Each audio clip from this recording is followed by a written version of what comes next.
Greetings, this is Dr. Jeffrey Scott, and this is my Market MRI Pro update for Wednesday, June 18th, 2025. Um, Travel day tomorrow. Going to be heading back to the East Coast. Look forward to getting back home with all my regular equipment. Um, Speaking of regular equipment, this was our regularly scheduled Fed meeting day, and I think the markets were confused. Maybe we're all confused, but they finished mixed, led by small caps. Fed held, no surprise there. Still projecting 2 rate cuts, but I still think he spooked some folks talking about the impact of tariffs. Again, my name is Jeffrey Scott, marketmripro@gmail.com, Google Group Top Down Trader. Um, this is for education purposes only. Anything I recommend should be in the spirit of education, not investment advice. 10 to the videos demonstrate the tools, top-down analysis, how I apply them. Trading involves risk. You'll are solely responsible for any decisions you make. I may own, buy, or sell anything I mentioned. Trading stocks and options should be considered risky.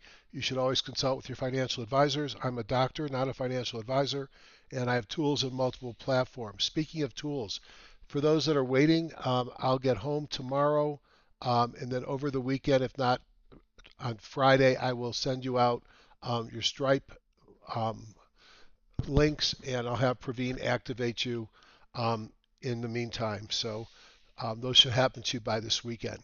Top Down Trader user group, just go to Google Groups, search for Top Down Trader, no hyphens, and then sign up and you'll get added to my list. News and earnings, well, today was that Fed meeting. Thursday is a short trading day as we celebrate Juneteenth in this country. And then Friday, we still got some Philadelphia Fed manufacturing. Probably will not do a video tomorrow as I'm traveling. No earnings either. E-index holding here above the 17, which I called initial support, has not broken down yet. So we'll see what happens. Right when I last looked at futures, it's about 9 o'clock Mountain Time, so 11 on the East Coast. Futures were down some. Let's just take a quick look-see. See if anything happened. They're so volatile with the Iran bombing news and everything else, whatnot. But right now, yeah, they're still down, but they're down half of what they were. 67 on the Dow, down 75 on the Nasdaq, 12 on the S&P, and just 2.3 on the Russell. Let's take a look at the chart. So I always start with my favorite view, which is the daily breadth. And on this view, it tells me what happened in the market. Let's rank it here by 1-day change. And the Russell led up 0.5%. Dollar was up 0.18. And you could see the spiders, Qs, and diamonds minimally negative, a very flat session. Bitcoin was down a bit again, less than 1%. And volatility was actually down. And you'll see, except for the dollar, everything finished in the lower part of their range, except for the Russell, which was in the middle. New high, new lows, barely positive of new highs minus new lows on both the NYSE and the Nasdaq at 52 weeks. If we look at S&P sectors, it's important, these are S&P 500, you can see nothing had major moves. Utilities, real estate, tech, discretionary were the leaders, and the laggards were energy, materials, industrials, and healthcare. Minimal moves across the board. Now, over here on my breadth tools, and you look at sectors, industry groups, percent advances, blue being the current bar, green the current bar, gray yesterday. You can see a big improvement in positive sectors and industry groups across the board. And 56% of the S&P was up, 55% of the Nasdaq, 53% of the NYSE, and that compares to numbers that were in the 20s 1 day ago. So that's a significant improvement. If we go and we look at the timing brief, we're not going to see much change. On the daily, we did close back above the WMA on the Russell, but we're still in a daily sell on the Russell and the diamonds. Maintain a daily buy, the green bars, on the spiders and the Qs, and we flip to a weekly much faster today. Thank you, Praveen. You could see that we remain in a buy. So I'm seeing now that we had a V-shaped recovery. We moved far enough that I moved from a bounce to potentially a new bull market with new breakouts, and now we're having a sideways move to slight pullbacks in an uptrend. So still think we're going higher. If we look at the U.S. indices and we open this up, the spider, I still think we target up here near the prior. And that's not the high. It's right below the highs. It's in the day Oh, come on, Jeffrey. This is such a sensitive mouse. I need a less sensitive mouse, Praveen. But I can buy that. You can see it. This was sort of a 1, 2, 3 time triple top, false breakout here. I think we're going to test it. And do we test that first or do we test the 200?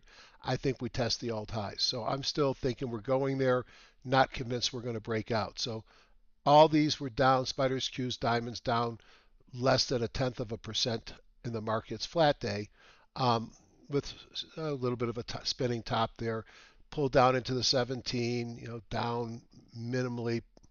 On today's bar was down 0.02%. Similar story. Here's your highs. Do we go to the highs first? I don't think that my lines will work in this picture. You have to put it in a different picture. Same story as the S&P. I think a retest is in the cards of the highs. Diamonds, these have been weaker. We know that the daily signal turned, and the big thing is they've already broken down below their 200 and their 50. So these better get healed quickly, or are they going to pull back down to the 50? Regardless, we're still well off the highs here, and they're struggling.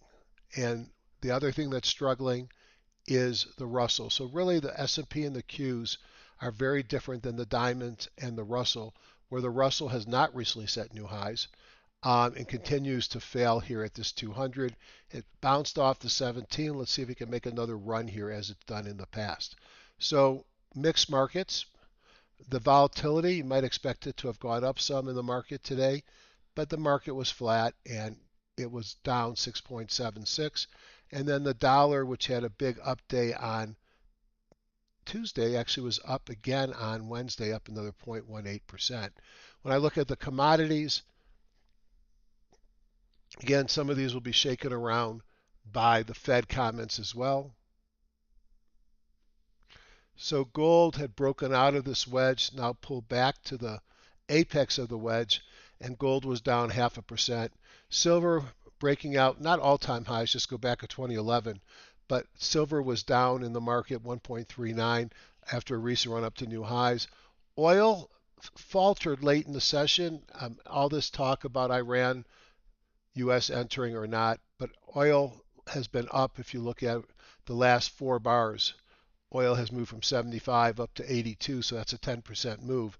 And natural gas looks like it's making another assault after breaking out above the 50. 10-year broke below this trend line. That's good, I believe, if you're bullish. The market down 0.27, and the 30-year dropped 0.20. As long as that 30 stays below this 5 range, I think we're probably okay from a rates perspective. The buckets, which had started to shift left yesterday, shifted back towards the center. You can see the number of stocks beneath the Bollinger Bands in white. Gray was yesterday, and the color bar is today. No signals here.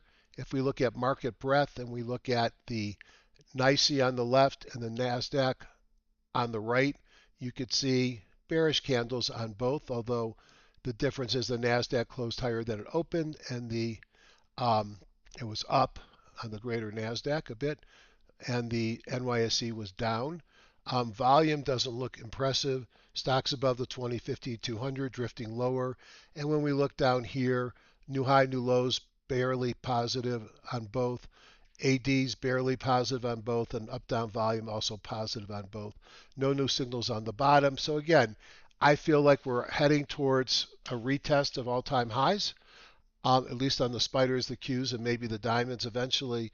But a pause to refresh is never a bad thing unless your options expire. And then another way I like looking at breadth is the 13-week new high, new low. And you're only going to see a signal here if the market's at an extreme. 0.69, 0.60, 0.68, 0.68. Just tells you the market is not in an area where one would expect them to reverse. All right, now let's look at the ratio charts to see if there's any pattern here. And I think what we're going to see is technology is still pretty strong. So this box here would be Bitcoin versus the spider. The rest are the S&P sectors. You can see defensive staples, utilities, real estate, and healthcare are pretty weak. Technology's been the big leader. Communications has been participating, as has energy. Now, I've now looked at the market, got a sense of what's working from a top-down perspective, and I'm not going to go too deep today. I'm tired. packing day. I want to show you a couple different things. So we start here with my impulse list. So this list is going to contain all the stocks in the NYSE, NASDAQ, and Amex, $1 and 100,000 shares or higher. And I use this to scan from. We could always look at, as we typically do, the performance of the sectors. Now this will look different than the S&P because every stock in my list is assigned to a sector and industry group by the data provider. Thank God I am not a data provider. That is not a business I want to be in. You could see here real estate, utilities, healthcare, a little bit more defensive perhaps, with technology underperforming on this much bigger list. If we look over here, you can see the leading industry groups, and the top industry groups were retail, specialty, financial data, stock exchange, regional banks, asset management, and semiconductors. In the essence of time, I'm just going to go to my favorite bottoms up scans, and I'm going to run 2 scans today and look at them and see if I like anything. Go to my impulse list, and let's go to pullbacks in an uptrend. Let's go price of 5, volume of 500, hit OK. Now we have 239 candidates, and let's rank them by the number of bullish dots or impulses. And let's just take a look at what we see. So the first one is called Shutter Rock, or Scholar Rock rather. Now this is a company that is a biotech.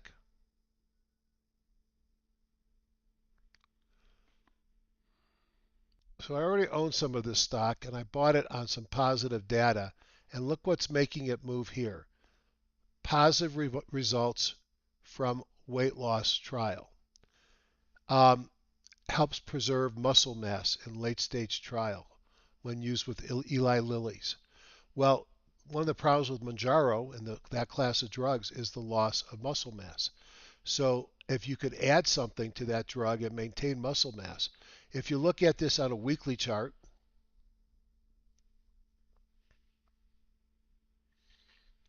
you could see this is where I had actually had some down here, more luck than anything else.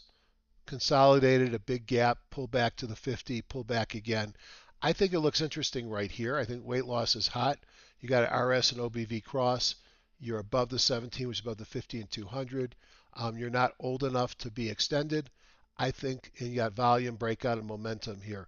I think SRRK looks interesting. GNW, let's see what they are. Genworth Financial. Do they buy life insurance or something? That's a weekly, so let's go down to a daily.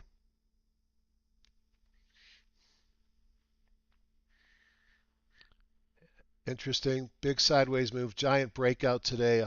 Got a grand slam. It's in an EMS, CPR, gap, volume, breakout, momentum, recent squeeze. Relative strength to OBV look great. And what is the reason? Annual meeting. First quarter results. Nope, that's a long time ago. Anything here? Nope, no earnings. Does not pay a dividend. I might do some research on that. Let's just look at this on a weekly chart.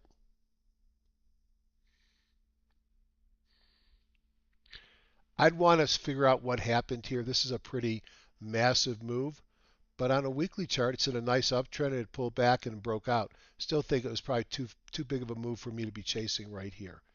STT, who are these guys? That's general.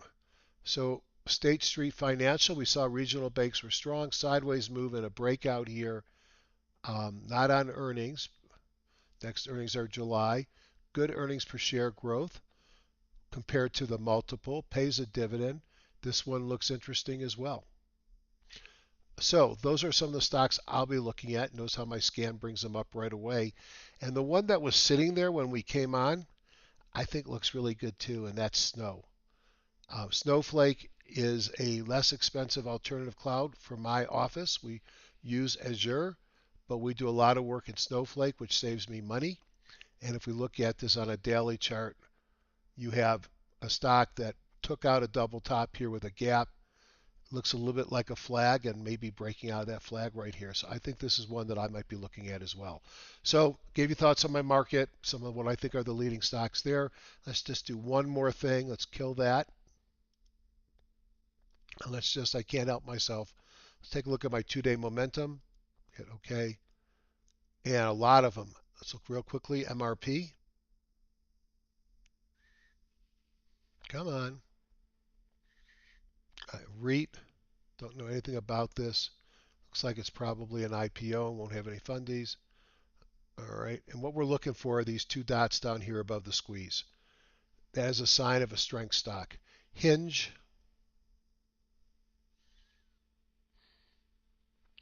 Hinge Health. Don't know. CTRE. It's another IPO there. Let's go CTRE. Breakout of a healthcare REIT. Let me just go to the winner. Remember this from last night, Oscar Health? We identified it yesterday as one of our candidates, and it had the 3rd dot in a row. That's super strong. I'd be looking there as well. Starting to get extended, but not yet. Have a great day. We'll see you probably over the weekend.